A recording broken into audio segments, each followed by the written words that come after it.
task ke-13 untuk kita nak buat marketing dan sales funnel. Okay. Task ke-13 sampai 20. So, hari ni kita nombor 13, 14, 15, 16, 17, 18, 19, 20. Okay. Siapa yang biasa hadir train to gain? Kenapa saya kata biasa? Sebab ramai je repeat pergi train to gain sebab dia orang nak tambah ilmu, tambah circle, tambah ilmu HRD. Okay, so dekat sini, ini adalah marketing funnel. Marketing funnel, dia 3 segi kita balik. Sales funnel, 3 segi macam ni. Okay, apa dia punya signifikannya adalah di sini, dari segi manusia, untuk kita buat marketing ni, berapa orang yang seen, known, like, trust. Nampak, kenal, suka, percaya. Seen, known, like, trust. Ini adalah manusia yang nampak you. Dalam ramai-ramai yang nampak tu, dia akan membuat satu pembelian ataupun dia subscribe something here, dia dapat kenal you. So, contoh kat sini, dalam WhatsApp, dalam Telegram, dia dah kenal, oh siapa you? Okay, macam makna tadi dia tunjuk, orang tu dah start kata nak ibu, nak ibu. So, dia dah masuk dalam kolam kat sini.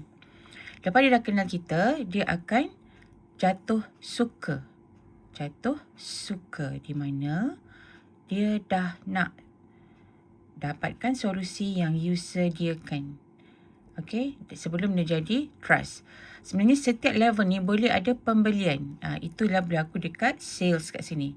So, kita jangan fahamkan semua dulu. Kita faham sikit-sikit dulu supaya bergerak. Sebab ramai je. Sampai TTJ12, saya tak nampak yang betul-betul fokus buat funnel ni. And internationally, mana-mana business pun mereka memang buat benda ni. Okay, percaya atau tidak, suka atau tidak, you have to do funnel. Okay, so kita fokus kat sini. Kita challenge 13 hingga 20. Saya dah kira dah. Setiap satu buat satu je. Okay, so hari ni kita akan fokus kepada marketing kat bahagian yang atas ni. Okay, so semua kena decide dulu, you nak buat personal branding ataupun business branding. Personal branding atau business branding.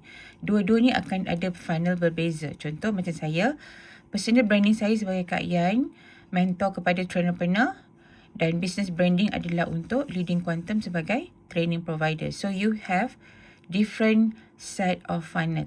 Sebab objektif berbeza, audience berbeza, you punya sales duit masuk pun untuk produk atau servis yang berbeza. Jika anda faham setakat ini yang saya kongsikan ni, boleh juga rujuk workbook Train to Gain daripada nombor 1 sampai nombor 12, ada funnel ni dalam workbook Train to Gain. Okay.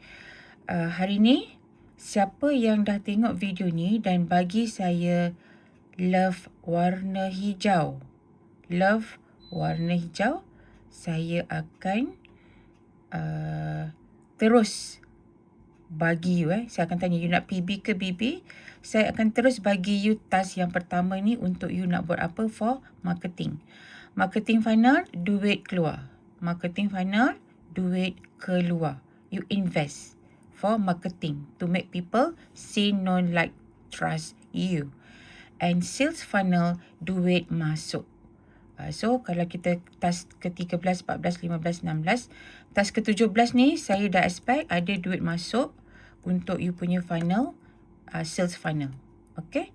So, bagi saya love warna hijau untuk dapatkan directly task ke-13 untuk specifically your PB or BB.